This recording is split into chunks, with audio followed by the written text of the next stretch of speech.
Welcome to Clark's Creation. I'm Nathan Clark. And if you're watching this video, that means that you have probably purchased one of our all-American made solid wood chairs, either in oak or in cedar. And for all I know, this may be years later and we've added a different type of wood as well. At the moment, it's just cedar and oak. The cedar and oak chairs are identical in their assembly. So depending on which chair you've ordered, the assembly is the same. So just apply the principles we're going to use on this is a cedar chair, to the oak chairs is the same. Now, this is how you'll probably get your chair. It'll come in a box, but it'll be all wrapped up. And my daughter's a little upset with me because she's in charge of the shipping department, and she just bundled this chair up, and now I'm getting ready to take it apart. So I want everyone to appreciate the hard work that my daughter has put into this chair that I'm now going to use as an example for you. So once you receive your chair, you want to take the plastic off. I recommend that you do that however you see fit, that you're safe with. I'm going to use this knife here real quick. They are bundled pretty good.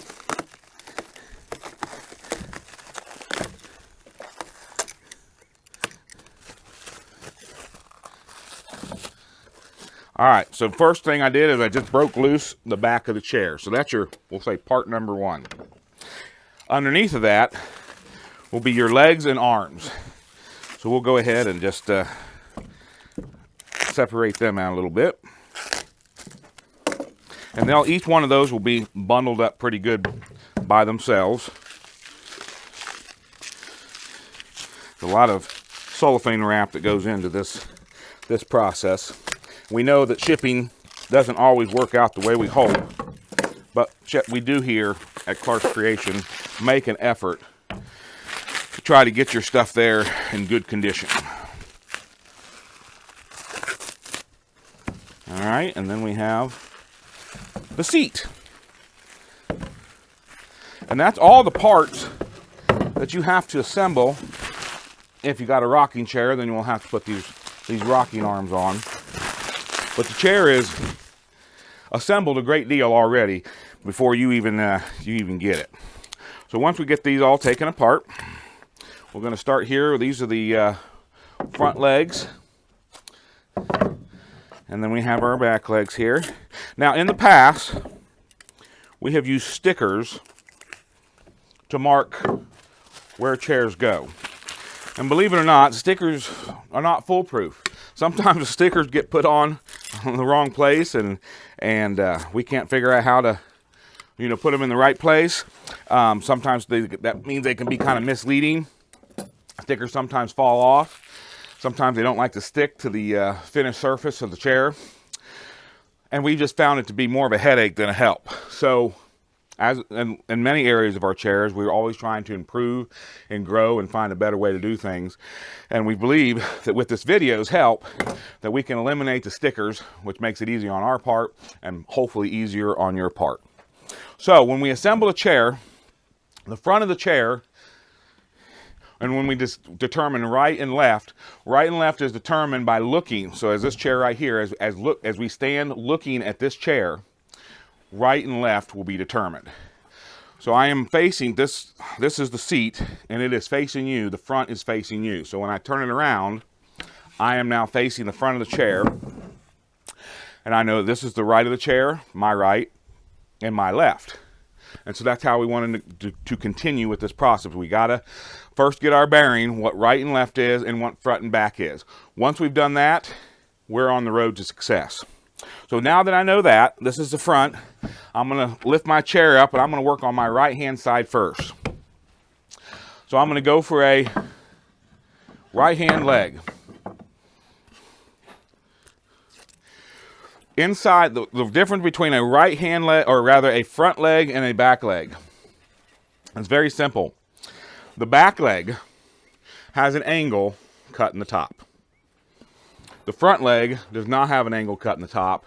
Normally, there's some sort of angles that's shaped right there on the bottom, but if you get regular chairs, that won't be there. It'll be flat. So the legs of a chair and a rocker will look the same except for the bottom right there.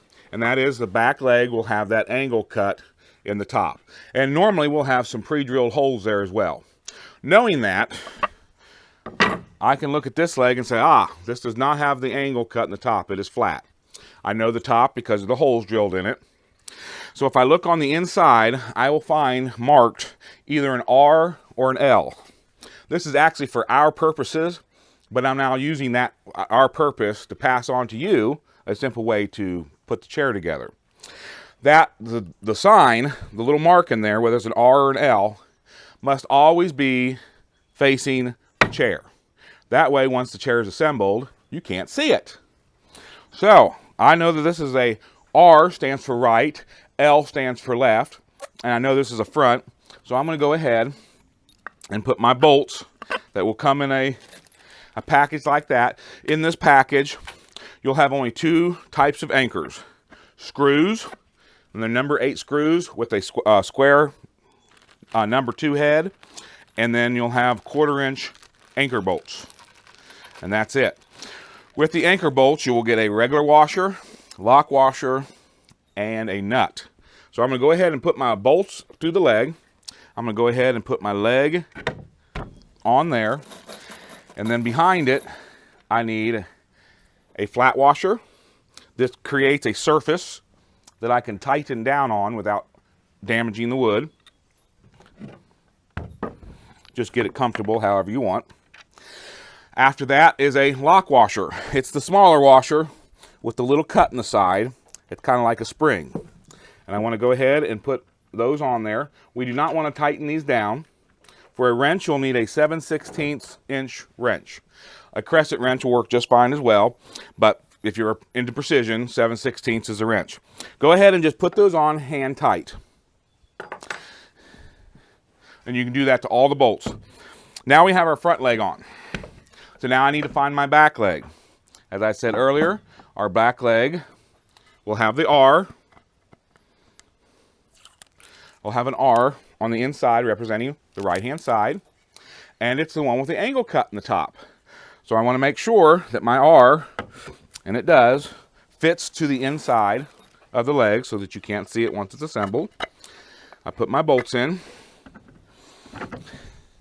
And then as before, a washer, lock washer, and a nut per bolt.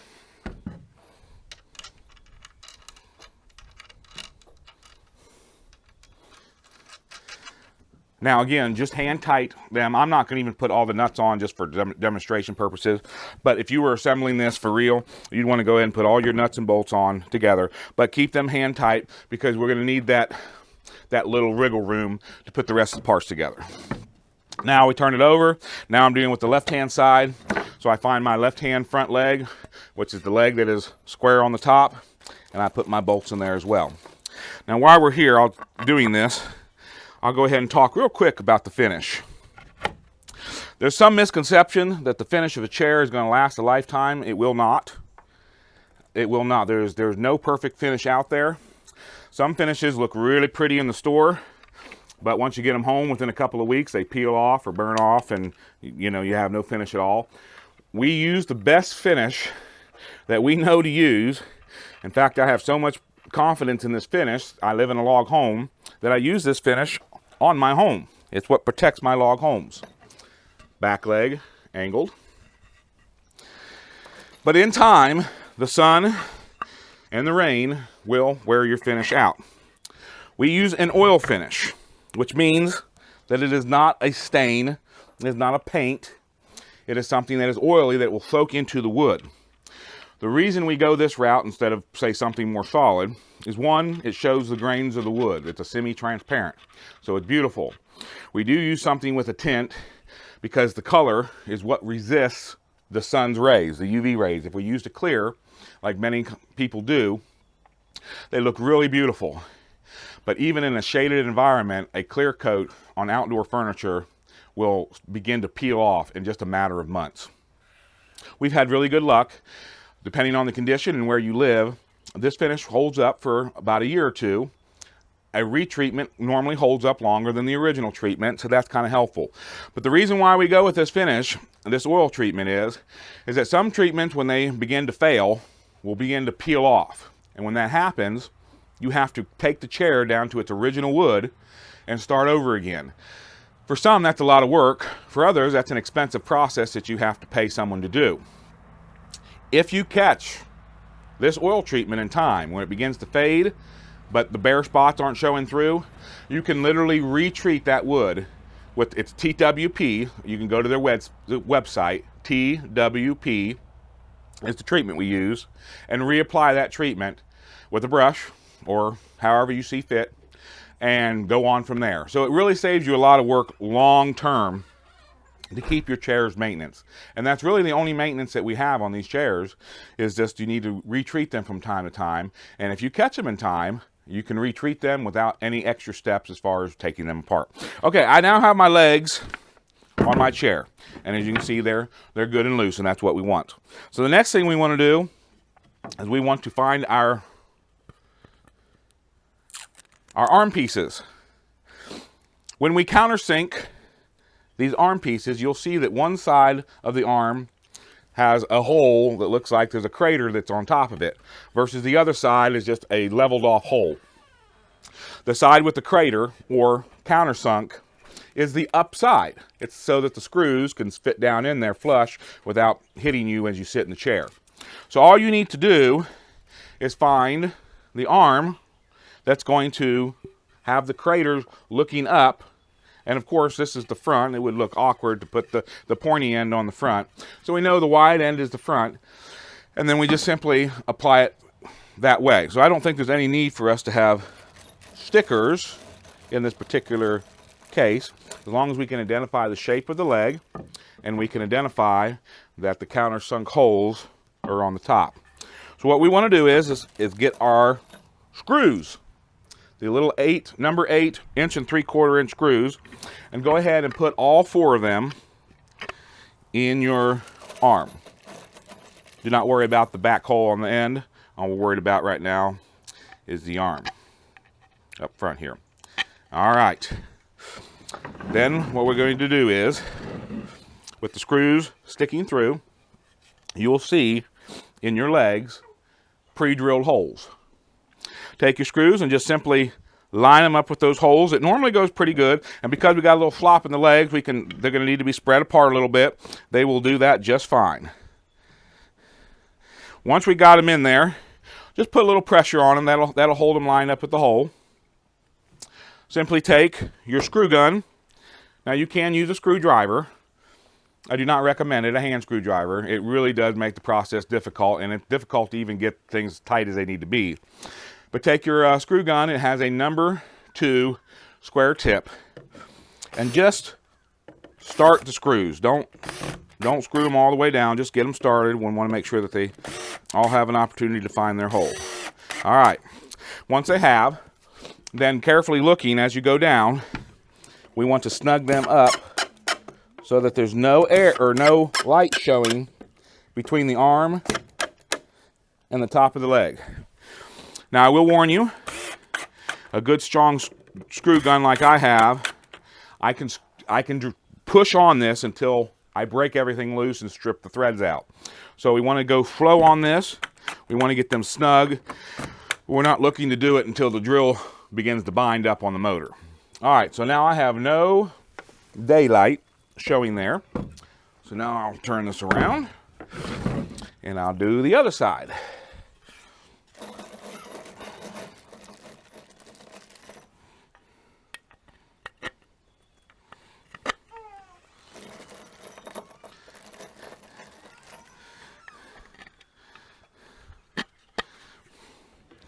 Lining up the holes.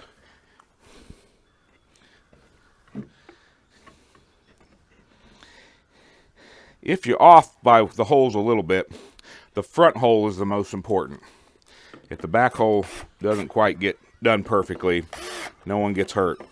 It's the front holes that determine where everything starts and ends. All right, now we'll snug them down to where I can't see daylight.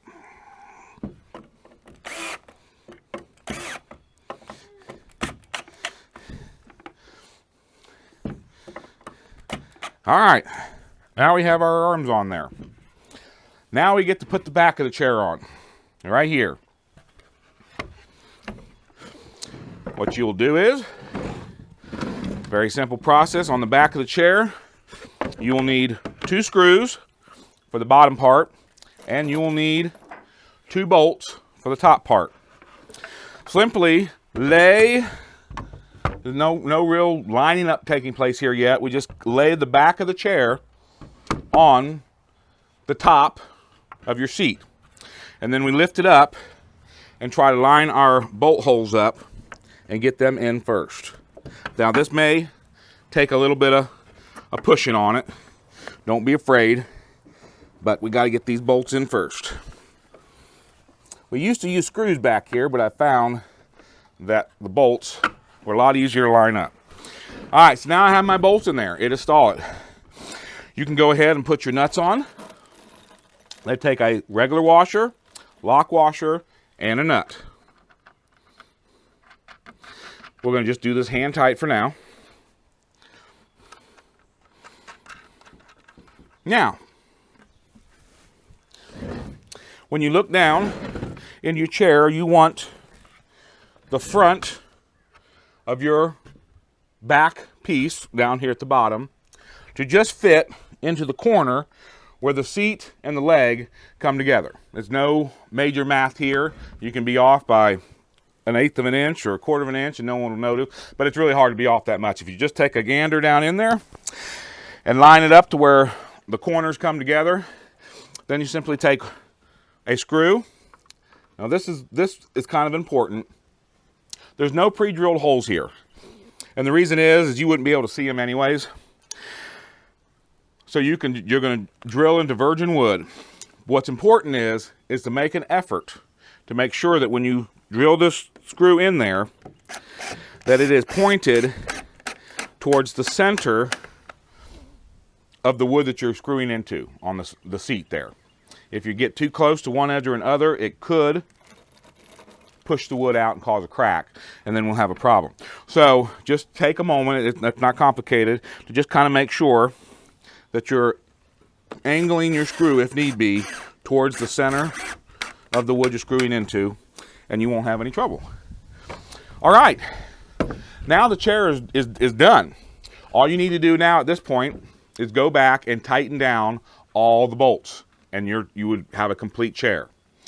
If you bought a rocker, then we need to, one last step, assemble these rocking arms. So simply turn it on its side. We'll have another set of bolts. There is no really right side or left side of the rocking arms. They fit equally. So just pick the side you want to show the best and then go with it. All right, you want to put your front in, and then you'll notice on the back there's 2 holes instead of 1 hole. The reason is our back leg is angled, and whenever you deal with angles, if for some reason this angle gets adjusted out just a little bit, it'll make a big impact at the bottom of the leg. So when you assemble the chair, some people are going to assemble a chair with maybe a slight gap, which will mean something will come out here at an error at the bottom of the chair. So what we've done is we put 2 holes, which will cover the full length of that error. So this will fit in to one of the 2 of those holes. Normally, it just drops right in like this one is, perfectly. Sometimes it might be between the front and the back hole. If that happens, while the chair is still a little loose, just put a little tension and find the hole that it goes to easiest. Put it in there, and then you're done. Put your washer, lock washer, and nut on the back side. This you can go ahead and tighten down because we're done with the chair.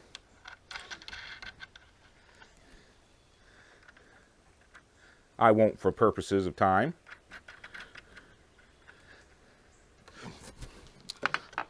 Flip it over on its side. I'm making this look easy, but the truth of the matter is these chairs are pretty solid and heavy. So be careful. Make sure that you take the precautions to lift with your legs and not with your back.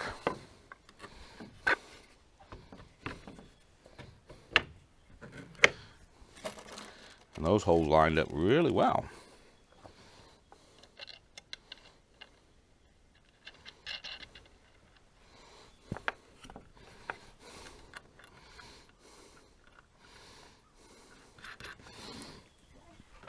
And there you go.